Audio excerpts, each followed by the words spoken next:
Now, well, welcome along. It's an easy job doing a podcast when all is going well, but when it's backs to the wall and results are not going our way, ShrimpsNet even is the play. I'll start again. I can't even say the name of the bloody podcast. Jesus Christ. On my base, St. Patrick's Day, I haven't had a Guinness yet. Dear God. Right, start again. And well, welcome along. It's an easy job doing a podcast when all is going well at Morecambe Football Club, but when it's backs to the wall and results are not going our way, ShrimpsNet is the place to come. So thanks for watching and listening as usual, and thank you for all your kind support when we see you on the terraces. Today, as usual, we review the week's events, and joining the Chuckle Brothers, we have the enigmatic and coiffed boardroom supremo, James Wakefield. Welcome along, James. Hello, David. Oh, thanks for that. And we're delighted that we also have the midfield maestro, the hard-working and strong-running Shane McLoughlin. Happy St. Patrick's Day, Shane. Happy St. Patrick's Day to all of you. So we will be joined later on by Radio Lancs Coventry Supremo and also recent wrist exiled Derek Quinn. So when he joins us, we'll just say hello and carry on going.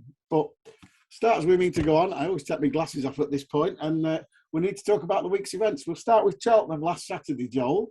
And on the positive side, we started really well against Cheltenham. Yeah, I thought it was quite an even first half, really. I don't think either side really deserved to be ahead at half-time, and then the goal itself is just a bit of a freak, really. It's a shot from range, and I think it's Bordeaux who's dived in and tried to block, and he's got the block in. Unfortunately, it's just kind of looped up quite weirdly and just gone quite sharply over Trevor's head. So, not what you need going into half-time, and then obviously straight afterwards, concede from a long throw, and I think from there, it is a big uphill battle. But then I think after that, I thought we showed a lot of fight and some really good play to kind of come back into the game.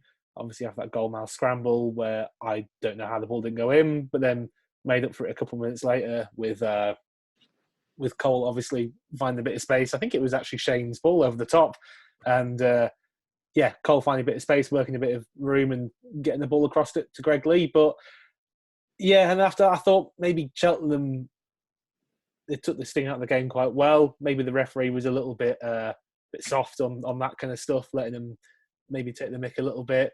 But overall, they have taken the sting out of the game and got a third, which is a shame. But I think did they really deserve to win on the overall balance of play? Maybe not, but they were good in key moments, and they came with a game plan which seemed to work quite well. Yeah, I thought we had a really strong 20 minutes in the second half when it was 2-0, and I thought we played pretty well. But then, and it's not a criticism. It was just basically we brought John Beaker on, we brought John Ray Younger on, and we went a lot more direct. And the one thing Cheltenham dealt with brilliantly was they had 3 centre halves on already, and they brought another one on, so they had 4 on in the end. So they were winning all the headers, and they with Alfie May up front, they broke quite well, didn't they? So it was no surprise when they got a third, really. But James, your thoughts on the Cheltenham game? Yeah, a bit like Joel, and the risk of sounding like you sound after lots of 3 or 2-1 losses this season. It could easily have been a very different result. We scored a goal, we came back into it, we were on top. We should have probably had a penalty. Didn't get the penalty, and then they get us when we're stretched because we're chasing the game. But that game could be 2-2 or 1-2 or 2-1 or 3-1 or 1-3 on any given Saturday. So it's not. It annoyed me that people didn't rate the performance levels in that game, because I actually thought that everybody worked hard. I thought everybody really put a shift in. And as I say, I don't think the result could have gone any way at all. I'm going to just quickly mute myself because a daughter has just walked in with a beer. Hello. Good girl. She's literally just sneaked in with a beer. But anyway, on any given Saturday, that result is different. You're right. And Shane, from the team's point of view, you quite rightly looked A, knackered, and B, crestfallen at the final whistle because you'd all put a shift in and it just didn't come off, did it? No, it was a very frustrating game. As you said, first half it was pretty even. I felt like we edged it maybe in terms of the play, but chance-wise, there wasn't many for either side really up until the goal, and even then, not sure what you call that. A big chance, took a massive deflection and looped over, which just seems like that type of thing is happening just too often at the moment. Because that's kind of knocked the stuffing out of us. But again, second half, to start the second half like that, when we're trying to build up a bit of momentum, that doesn't help, does it? No, definitely not. But like I say, we had a decent 20-minute spell where we did everything but score, and then and Greg Lee nearly contrived to miss that one on the line, didn't he? Yeah, well, we done well to get back into the game and not kind of let the game go at that time. Because Cheltenham, to be fair to them, they're a streetwise team. Yeah, they know what they're doing when they're in the lead, and they were slowing the game down and kind of playing on the ref, playing on the crowd, kind of frustrating us. So I think we dealt with the first kind of spell of it well, but once that second goal didn't come, I think they dealt with it well. They took the sting out of it completely, and as you said, brought on extra centre halves. They were just heading everything out, trying to counter us. So yeah, it was difficult into the game. And it's a strange one because it's as a home fan and watching an away team do the dark arts on you, it's always incredibly frustrating. But as an away fan, when your team's doing that, you stood there laughing your head off and applauding, going, he's doing that. He's been substituted and he's running, but he's not. He's walking slower than he would normally. Exactly, yeah. You know, as you said, every team needs a bit of that, and at the right times in the games, it can see you over the line a lot of the time. Because that frustration level, maybe they pick up free kicks from frustrating us, and we go into a tackle because you're kind of too hyped up for it. There's loads of things that go on like that. And as you say, it's streetwise, the dark arts, whatever you want to call it. They did it brilliantly. And I as quite rightly as both James and Joel have said, I think on the balance of the chances created, it could have been different on a different day, but it is what it is. So we'll move on now to Tuesday night, which again, and I'll start exactly the same with Joel. We started really well at Shrewsbury, Joel. Yeah, I thought that in many ways there were quite a few similarities between the first half of Cheltenham and the first half of Shrewsbury. I think the only difference was Shrewsbury had more of the ball on Tuesday, and we had more of the ball against Cheltenham on Saturday. But ultimately, the whole kind of delay of chances throughout the game. Obviously, Wilding's had a good chance and Bowman's had a good chance, but that's about it for the whole half. And there wasn't really anything really clear cut aside from that. It was quite even, and then just in the stroke of half time, obviously similarly to Cheltenham, they get the goal, and then straight after half time they get another one. And I think the difference was, instead of, unfortunately we weren't quite able to kind of get ourselves back into the game from that point. Obviously quite shortly afterwards they then had the third, and that's it kind of feels a bit kind of game over at that point, and I think at that point, when I think maybe, I don't know, maybe obviously Shane probably can speak better about this, but obviously when the kind of the goal just before half time and just after half time hits for a second game in a row after you've done it the first time, and could have come back from that a bit, then when it happens the second time, I imagine it's just like, oh, for God's sake, like it must really knock the stuffing out of you. So it was always going to be hard to come back from that position again. And unfortunately, I think, when games end up kind of 4 or 5-0, often it's just kind of momentum gets carried away towards one team, and then they start hitting it, they start popping them in from outside the area. Obviously, we saw with the third and stuff like that, So the way that the confidence and the momentum kind of went, it kind of just took it to 5-0, really. There's a couple of, obviously, yes, 5-0, you can't argue with that in the end. And we probably didn't cover ourselves in glory, but a couple of incidents. First of all, 40 seconds into the second half, didn't look like a penalty to us, James. We were there live. Were you watching? Were you there? What did you think? I was watching, and so I had the benefit of being able to rewind and watch three times whilst they set the penalty up. it's just one of those decisions. I think the one thing I would say about Tuesday night is on the balance of play, on XG, on all the data, they did deserve to win that game. There's no argument, no question, no sort of protesting really. I don't think that was a penalty, but to be fair, they went on and they created decent chances for the rest of that half.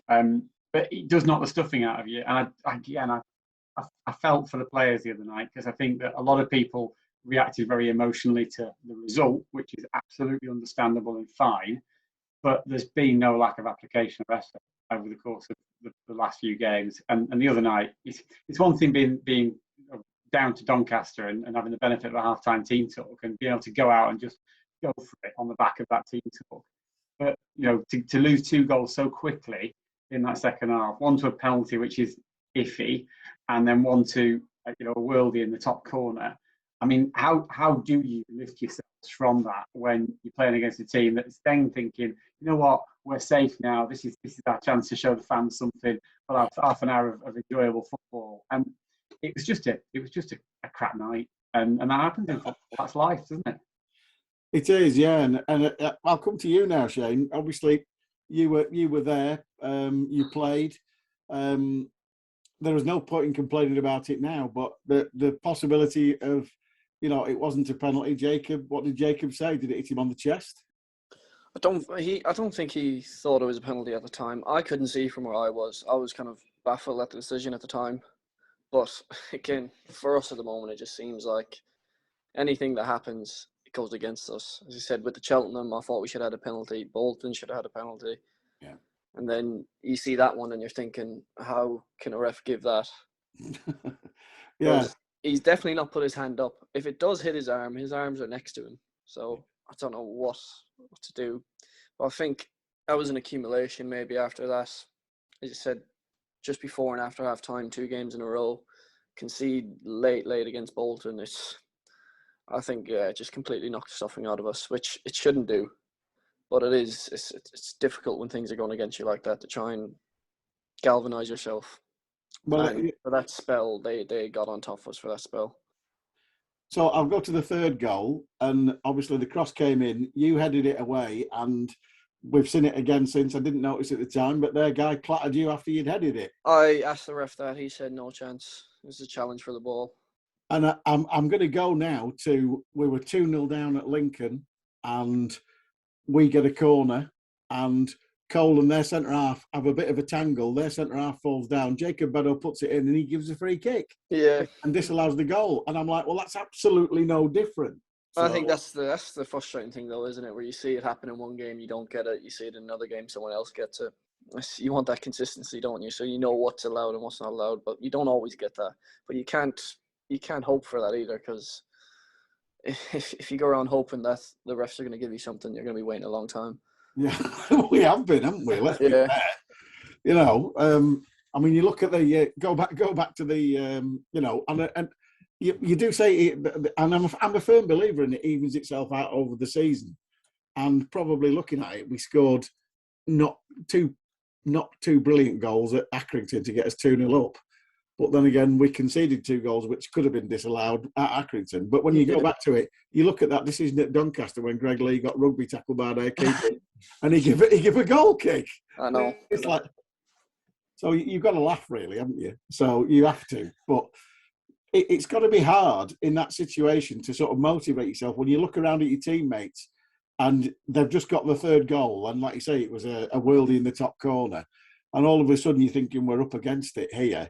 And yeah, everybody says, "Oh, we need leaders, we need motivators, and what have you." But you've just said it yourself. After the Bolton last 95th minute, the Cheltenham not getting the penalty when maybe should have, etc., etc. This all plays on your mind. It's mind games, isn't it? I think even subconsciously, it's just it wins you. It just knocks you completely, and it's not easy to get back up to. And in a lot of games, I think we have been able to come back stronger. As you said, with the Donny at home game, I don't think anyone's seen that coming, but we had that feeling in the first half, and we have that feeling every time if we concede that we do have the ability to get back into games. I think we've shown it in quite a few games, but I think they just, as you said, they put a top corner for 3-0, and They scored, was it 3 in 10 minutes maybe? Yeah. And it's just like, I don't know, it was tough. We needed to be more solid at the back, all of us, and maybe kind of try and slow the game down a little bit, try and gain the momentum back off them. But it's difficult when you're losing because you want to kind of up the momentum in your favour, but maybe you just need to take the sting out of it. And I was alluding, before we come on air, I was alluding to the fact that I was talking to a guy in the bar beforehand, and he was a Shrewsbury fan. I said, "Oh, we've been playing all right, but not getting the results." And I said to him, "So have we." Yeah. And that's true, isn't it? You look at the way we played at Rotherham and got nothing, and the way we went to Bolton and only got a draw, and and there's been there's been a, if you like, a drop in performances particularly in the second half against Shrewsbury, but you can't fault the lack of effort from the chaps, and perhaps it is just down to a little bit of luck. Would you say? I think so, and the timing of goals is massive. I think you don't realise how much you have that team talk at half time, and kind of you're trying to gear yourself up to get back into the game. And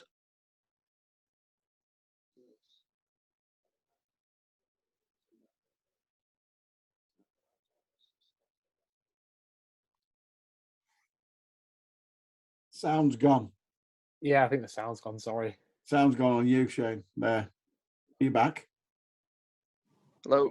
Yeah. Hello. Oh, that's better. Right. You'll have to edit that. Well, I'm sorry. Yeah. So go with that one again. Obviously. I forgot what I was saying. It must have been profound or a lie, whichever. So yeah, I was saying whatever you want. I was saying what I was saying was that obviously, you said it does the timing of the goals, it wins you. Oh yeah. It is massive in the stages of games, especially at this time of the year.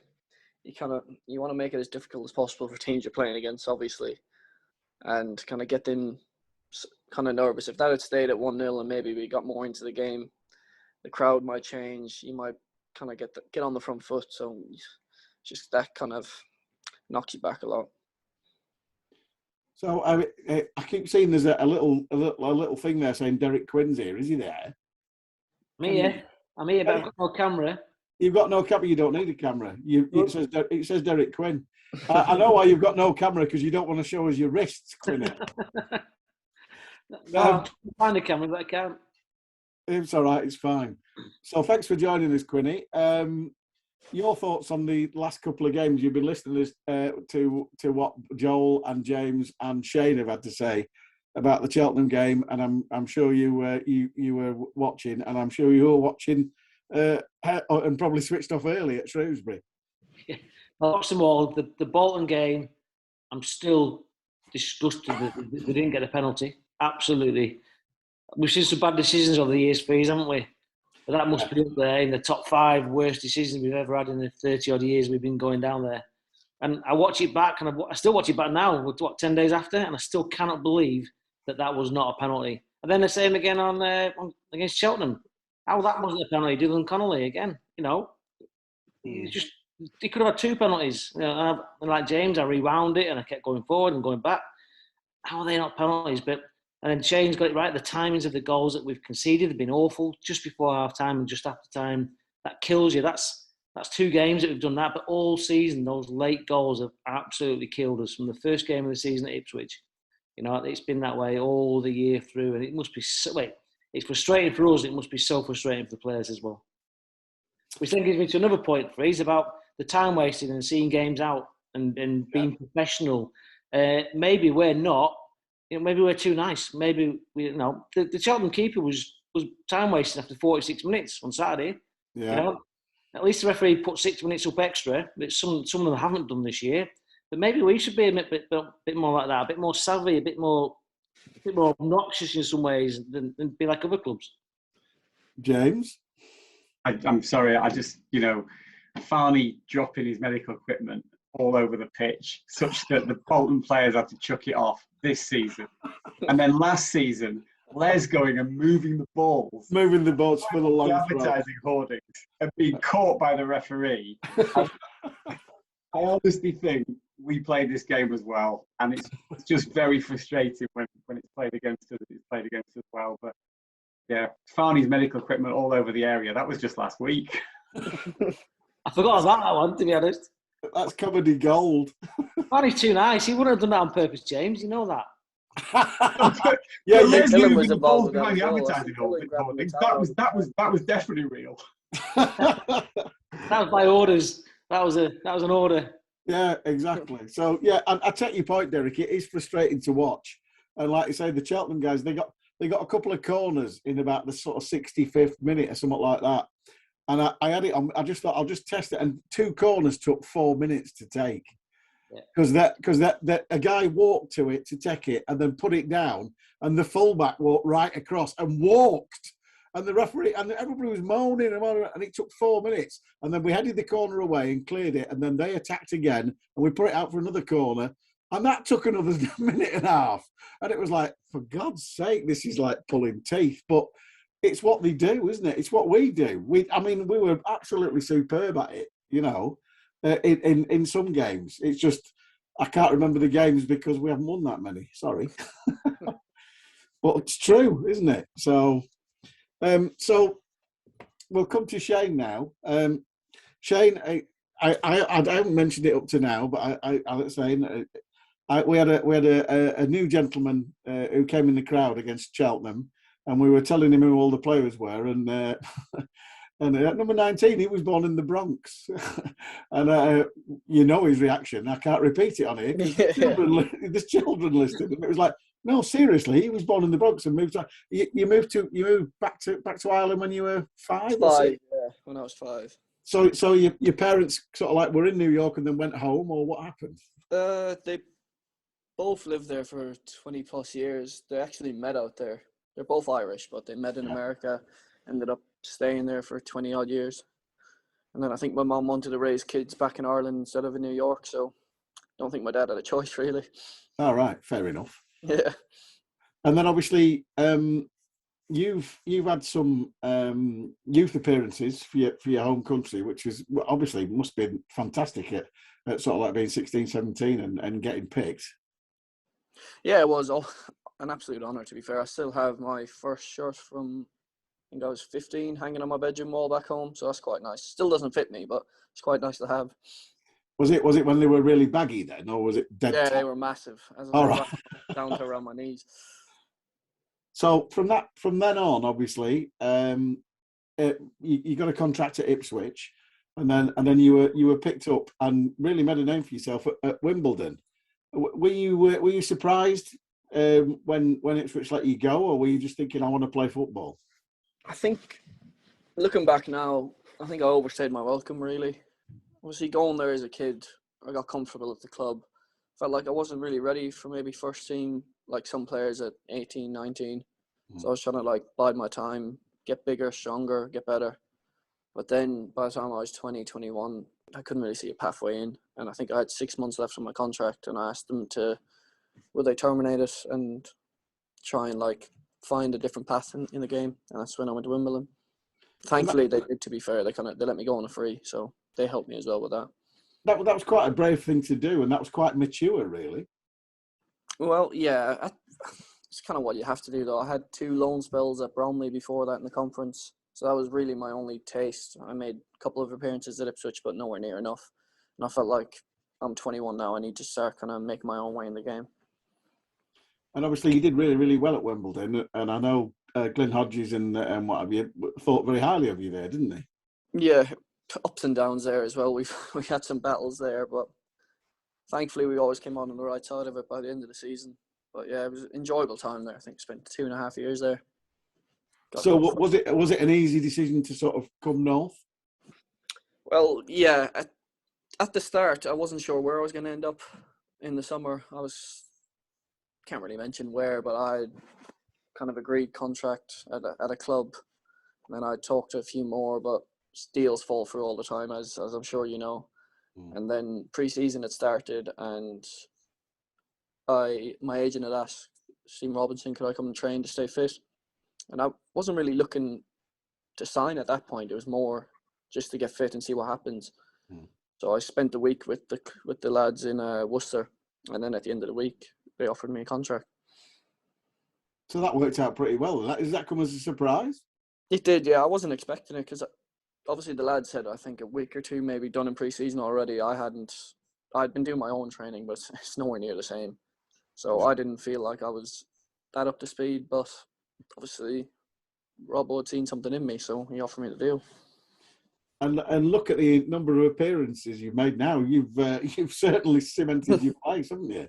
Yeah, well, there's an element of luck in there as well, and all that kind of right place, right time. I remember the first game. I think Aaron was supposed to start Wildig, but he got an injury in that week, and that was me in. So I haven't really looked back since then, thankfully.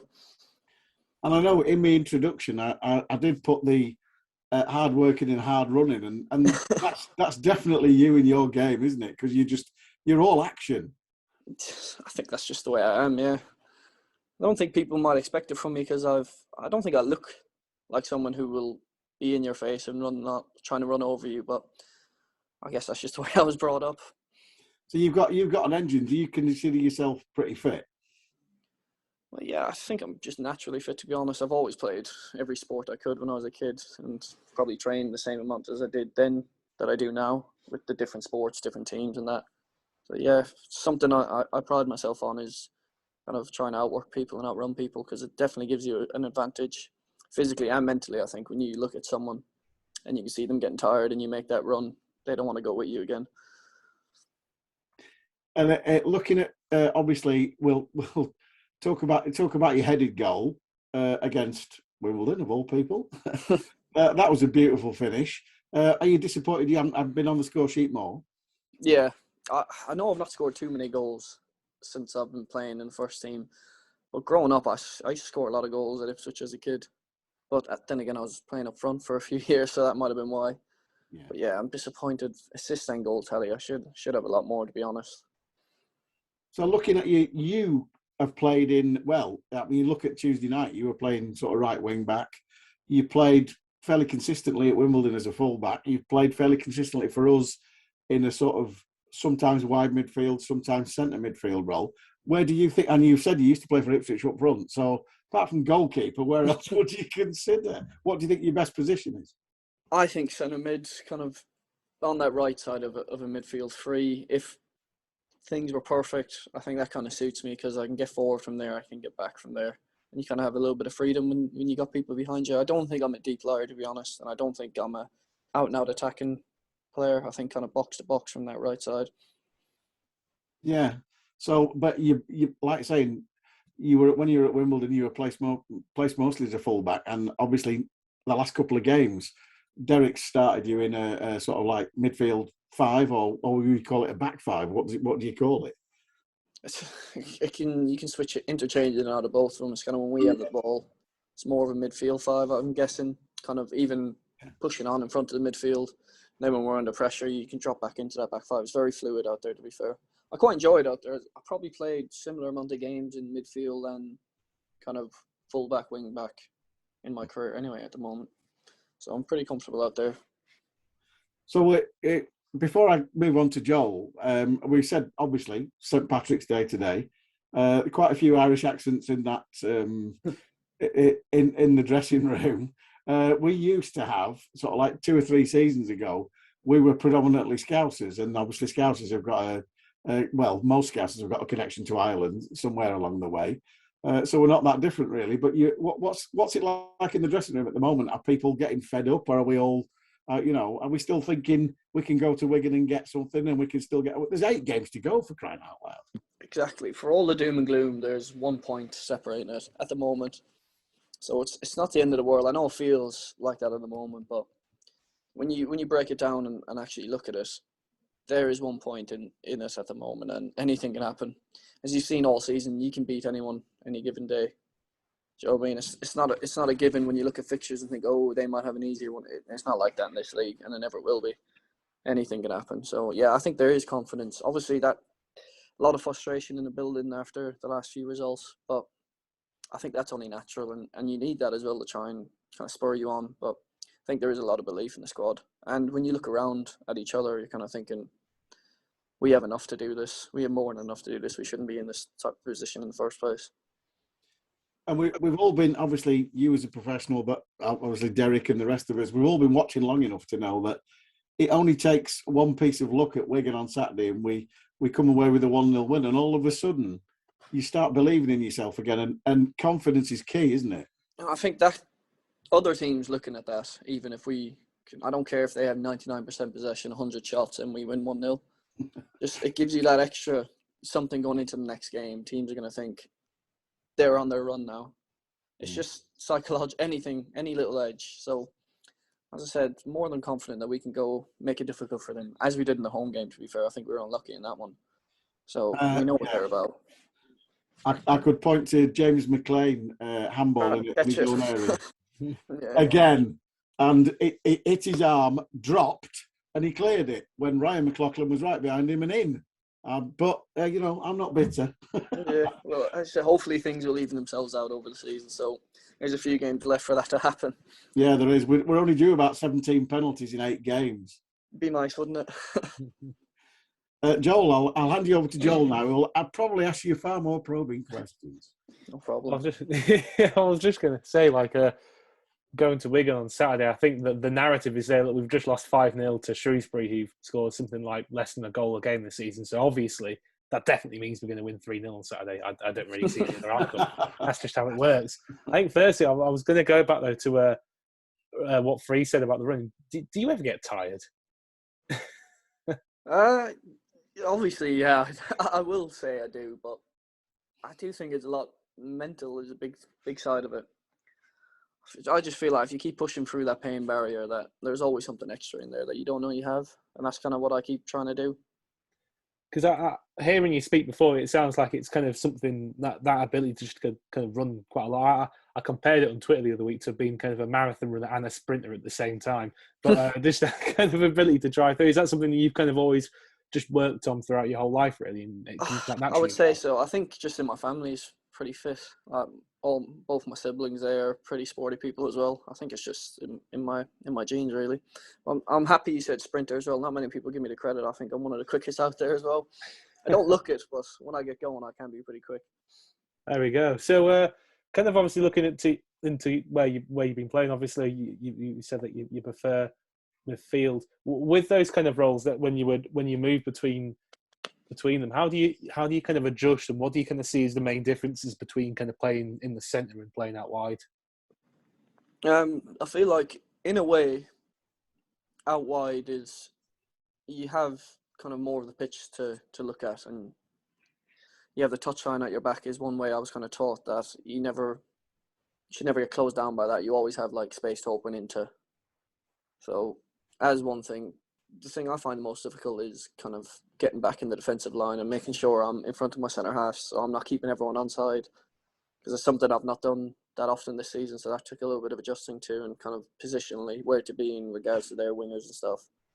Whereas with the amount of games I played in centre mid this year, you kind of lose it a little bit at the start, but it takes a few minutes to kind of get back into the rhythm of it. But I think I'm there now, hopefully. So with those kind of roles you've played, because I think you alluded to it a bit before, in that at youth team level you were playing at up front. So was that kind of like gradually being moved back, and did your coaches maybe say to you, what we think you've got attributes that are better suited to midfield?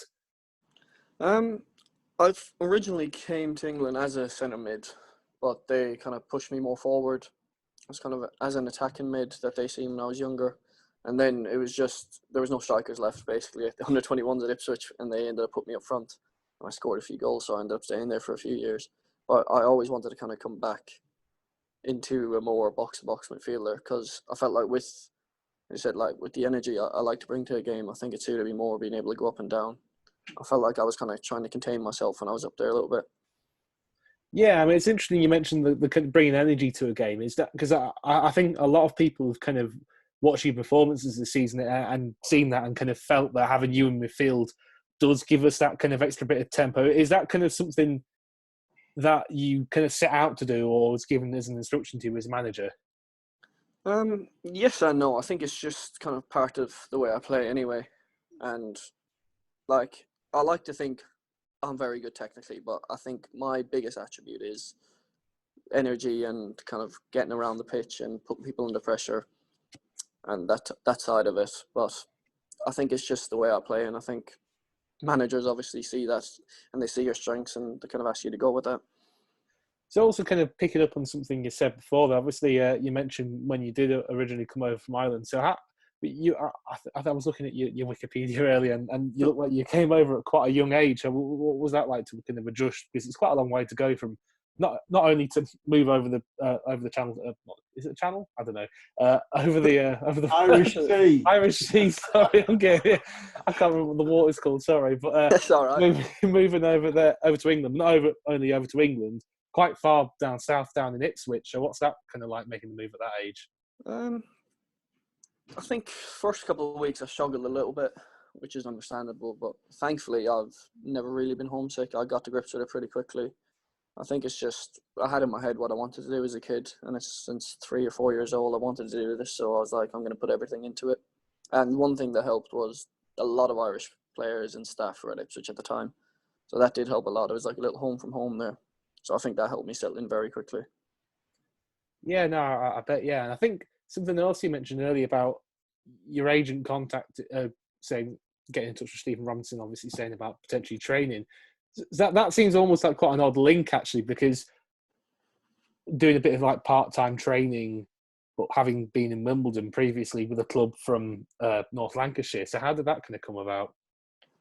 It's the same agent as Ryan Delaney, so I think he had just signed here, and I'm guessing they were in contact over that, and he just kind of was asking me, will I go and train somewhere to stay fit? Well, kind of telling me to go do it, and I was asking him, where can I go?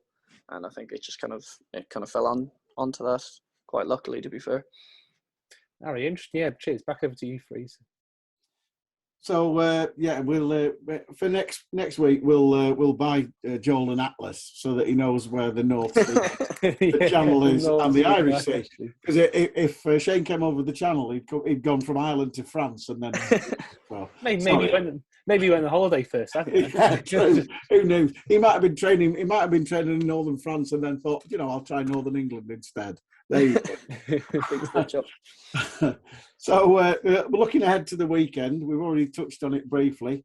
Wigan Athletic, high flying, 4 points behind Rotherham, but still well clear of everybody else. It looks like them and Rotherham are, if they carry on in the present form, they've got games in hand. They're going to be going up. They were a difficult prospect, but I thought we played pretty well in the home game, Joel, and we're unlucky to lose 2-1 really in the end. Yeah, we did play really well. I think you're right. We were a bit unlucky in the end, especially obviously, like you say, with that penalty not being given. Yeah, I mean, you know how football is. I remember when we were back in League Two, obviously struggling down at the bottom there.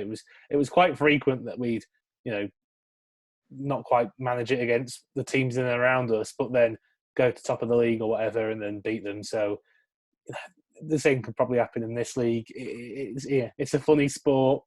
We'll just have to kind of keep our fingers crossed. But it'll be difficult, no doubt about it. One good thing, I think they're missing Callum Lang. He very kindly of him decided to get himself suspended against his former club. So cheers for that, Callum. We appreciate it. But so hopefully, we'll be able to pull off a result. I think you've seen a couple of my tweets, James. After the Shrewsbury defeat, I just said, look, nobody's died. We're of the same mind. Nobody's died. We move onwards. And with football, you're only as good as your last game, but then you're only as good as your next game as well. And anything can happen. And it is just typical, Joel's alluded to it there, it's just typical of us as a club to go there and probably surprise people. What do you think? Yeah, I think so. I mean, I think people draw conclusions from all sorts of things, most of which are, I want to use the word that starts with B and ends with ox, but like people draw conclusions from the wrong things. I think that if football is a game of incredibly fine margins, there weren't so many fine margins on Tuesday night, but there were lots last Saturday. We've played well against the top teams typically. We got stuffed by Sunderland, but arguably they're not a top team. Actually, they're not in or about it actually. But we played well against the teams at the top. Played well against Wycombe, well against Rotherham, well against Wigan. So I genuinely don't think we've got anything to fear. And I just think that people are just. I know the best thing about football is that it's emotional. And the worst thing about football is that it's emotional. Like, you know, when it's good, it's wonderful. And when it's bad, people see all sorts of things and take all sorts of conclusions that just aren't what they saw, but the emotion clouds the judgment. You know, there's nothing to stop us going and winning against Wigan on Saturday. Absolutely nothing at all. You know, the team, the squad knows it's good enough to compete with the best. And we know we haven't had the run of the green. I don't like us looking back and worrying about refereeing decisions from 3 weeks ago, worrying about the luck we didn't have in November. That's not helpful. It's not going to do anything for us. But we know that, you know, on any given game, any given Tuesday night or Saturday afternoon, we've got no Tuesday night games left. We can beat teams. So we just have to go out on the pitch and beat them. It's that simple. And it doesn't work to bemoan about bad luck or to worry about the games that we've got to come, because that's nonsense. Like, the games we've got to come, unless we're playing a team that's trying to get promoted or a team that's trying not to get relegated, there's a whole load in the middle that, you know, doesn't really matter what happens. But that doesn't necessarily inform a game either. So I just think go into every game, try and win every game, ignore all of the nonsense, all of the noise, and don't give up. Like, literally never, ever, ever, ever give up. I hate giving up. I hate it when people lose that hope, because it's a nonsense. We've got 8 games, 24 points. We could easily win 4 of these 8 games, and then we're safe. Well, when Derek came on last week, he said, I said, we've got 10 games left. What do you want to do? And he said, I want to win all 10. And I'm like, yeah, that's the right attitude, isn't it? Yeah. And from what you're saying, Shane, that's got to be the attitude in the dressing room, hasn't it? 100%, yeah. Anything can happen, and that is the beauty of football. You never know. But there is a lot of frustration, which I think is a good thing at the moment, because hopefully that will turn into a good performance and an angry performance, which I think we need at the moment. And I've ripped between the teeth and just to grind out something. And then once you get one win, things change. Mindsets change, the feeling changes, momentum, everything. So just got to go all in on the weekend and see what we can do. And Quinn, are you back on the mic on Saturday for this Latics clash? No, I'm not back on the mic for a few weeks, but I will be there. I'm definitely going to the game, so I'm going to just keep away from that for a while.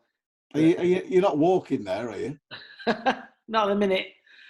Might be a bit unbalanced, but we'll catch up on the walk at some stage. I tell you, we're back on it at some stage, no doubt about it. But yeah, I'll be there, and we just, as I said, just need to have every faith that we can pick some wins up. You know, do you remember Barnet 2 or 3 years ago, Freez? I think they won 8 of their last 9 games. Yeah. You know, and Newport the year before that, they won something like 7 of the last 10.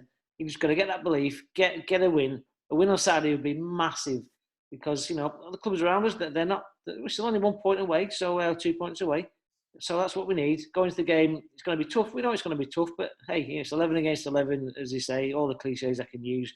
But get the first goal, and who knows after that. You're quite right, because the one thing that is worth mentioning to everybody is obviously the form of Gillingham and Crewe and Fleetwood and everybody else has been absolutely atrocious. Just like we've been.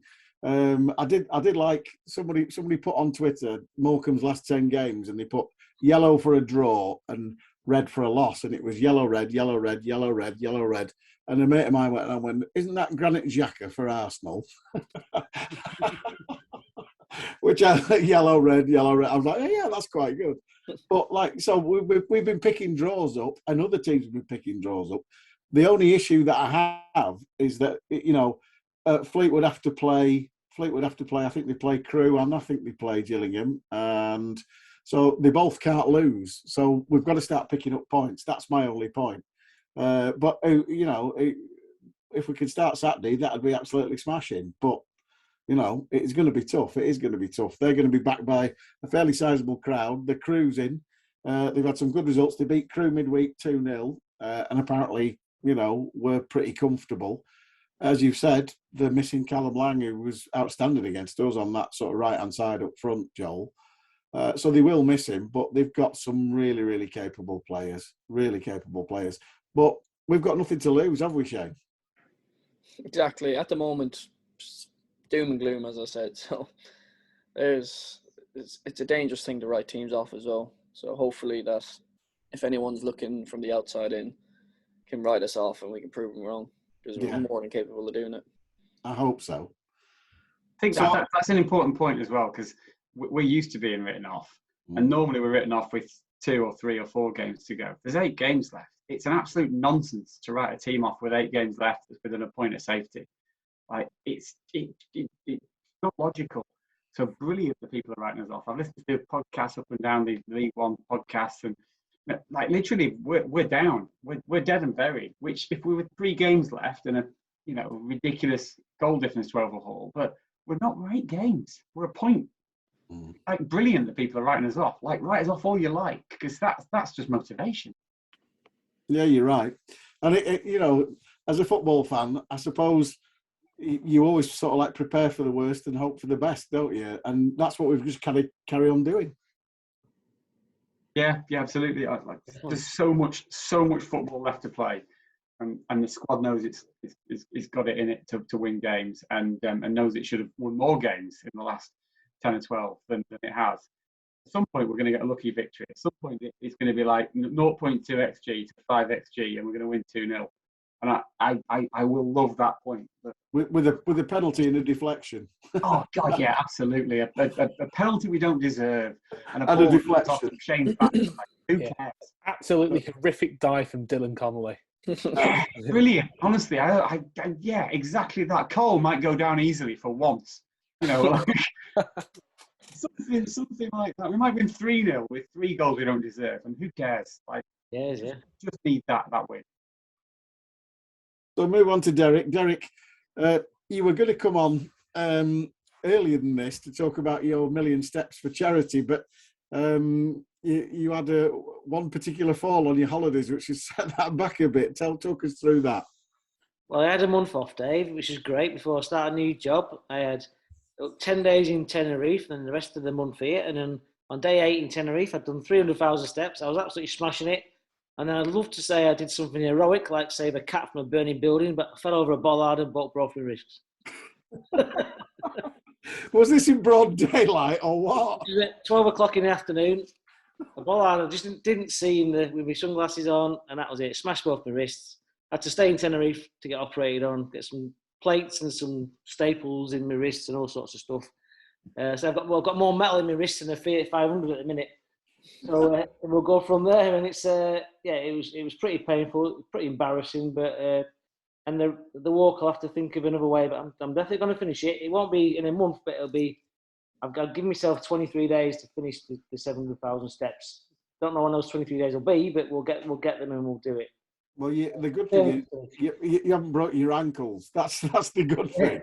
Yeah.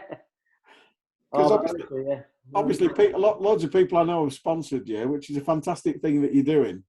But then when you sent me that picture of you, I was like, oh my God, what have you done? Because I just thought, this didn't involve, obviously, Tenerife. It's nice and sunny, shorts, t-shirt, sunglasses, beer at 11 o'clock. Is that involved?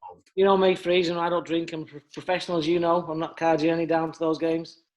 No drink was involved in the injury, but I was smashing it. It was going really well. I felt fantastic, and I was looking forward to the next few weeks. We've done like 150 miles in 7 or 8 days. It was just brilliant. And then, of course, this happened. So, but as James always said, you can't sit back. You've got to go on, look forward to it, and just carry on and make sure you finish it. And that's what we'll do, because I think the Memorial Garden's something for so long that I've been wanting to get up and running with the Shrimps Trust, and I just made my mind to do it, and we will do it. When you see people like Ken Ormrod and Keith Brodell dying in the last few weeks, Dickie Danson and his family, there's a lot of people out there that we should be remembering, and I'm so looking forward to seeing a Memorial Garden in place at the Mazuma at some stage. Yeah, that'd be good. And so, how are the wrists? Sore. Still swollen? Yeah, still swollen. Still got lots of stitches in. Still got lots of. Well, I think the metal will stay in. My fingers move though now, so I can do 2-finger typing now. So I'm doubling my speed.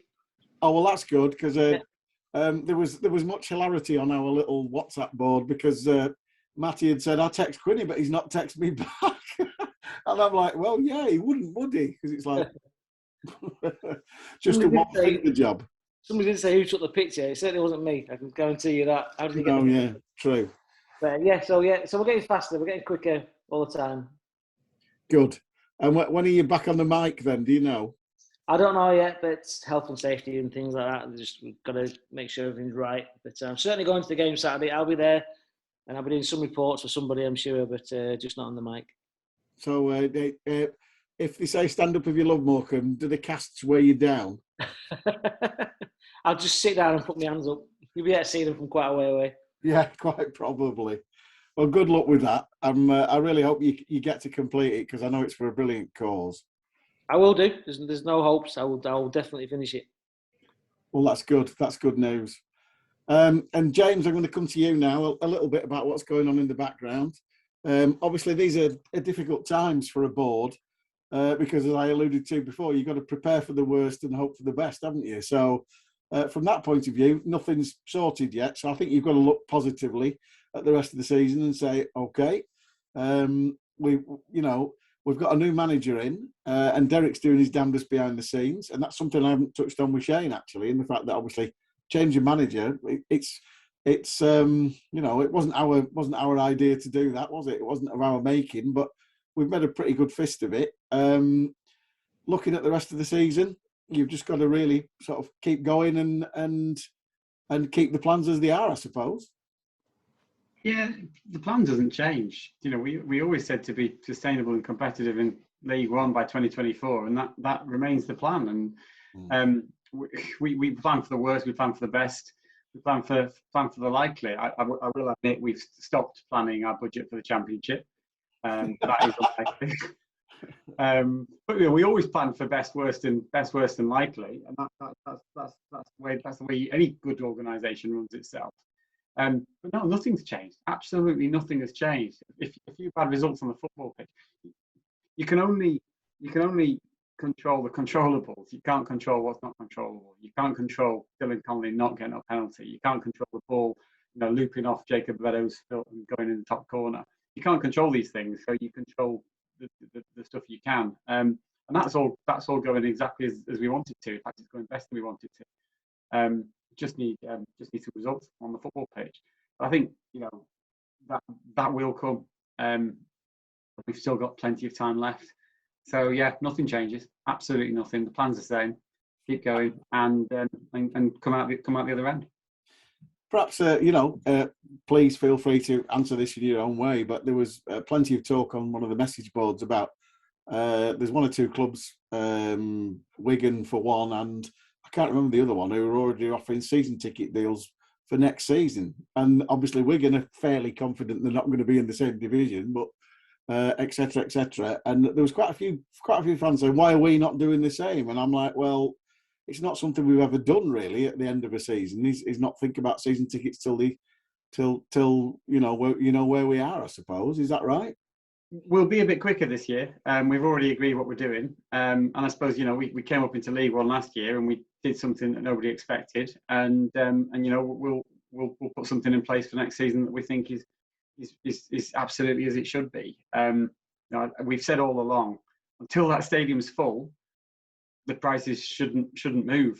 And it's not full yet. So yeah, we'll come out pretty soon. And it won't matter what league we're in. And just as it didn't matter that we were coming up into League One last year when we reduced the prices. Yeah. It's about getting people in Morecambe to understand what we're trying to do and understand that the club is something more than just a thing to do for a couple of hours on a Saturday afternoon. So yeah, that will come out sooner than maybe people are expecting. And actually, on all sorts of fronts, we're more organised than we've been in the past. The kits for next season have been sorted for months already. The season ticket plan's sorted. The staff plan sorted. Like we're ahead of a lot of things. Just be helpful to win for the next day. No pressure, Shane. No pressure, Shane. I'll tell you what, it'd be useful to use it to win 8 of the next 8. And who said we can't do it? Because ultimately, like I've said, and we've all said it, if luck does even itself out over the season, then we're going to beat Wigan with 2 deflections and a penalty, and then next week Oxford are going to get 4 sent off, and etc. It's all going to come together, guys. What are we worried about, Joel? Exactly. It'll be fine. Think positive. Exactly. Just as a matter of interest, James, have we got any more update yet on what's happening with the Oxford game because of international call-ups? Because I don't know, has it been decided yet if Greg Lee goes and Oxford have got 2 or 3 going? So no, it's not clear yet. Both clubs could have some go. So we just have to wait and see what happens over the course of the next few days. So no, not clear and not confirmed yet. No, fine, thank you. And to wrap things up, Joel, any trust activity other than Quinny doing his sponsored wrist slash?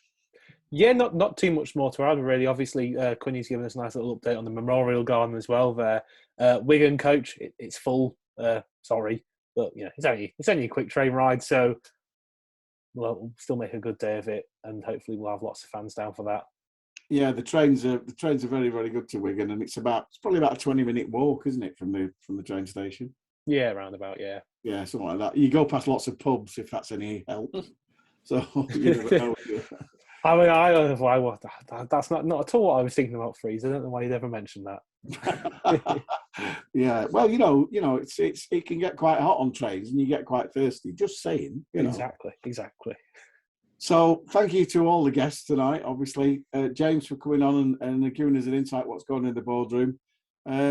Quinny onto the internal workings of the Spanish NHS, and Shane, thanks for the input and good luck for the rest of the season. Thanks for coming on. No worries. Thank you very much. It's been a pleasure. This has been ShrimpsNet. This is the Shrimps Trust podcast. Join us again next week when I will finish with, on a positive note, as I always do, we can discuss our unexpected victory to 0 at the DW Stadium in Wigan. You heard it here first. One day, one of my predictions will be right. I promise you. Thanks for listening or watching. Have a great weekend. We'll see you next week.